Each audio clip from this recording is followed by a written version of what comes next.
San Antonio se perdió una tarde,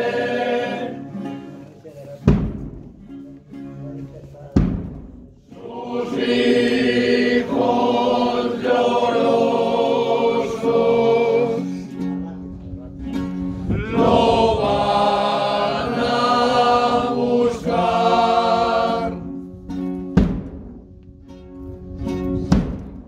y lo encuentran un santo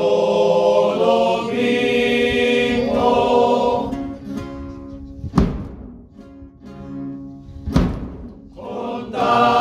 contando las almas que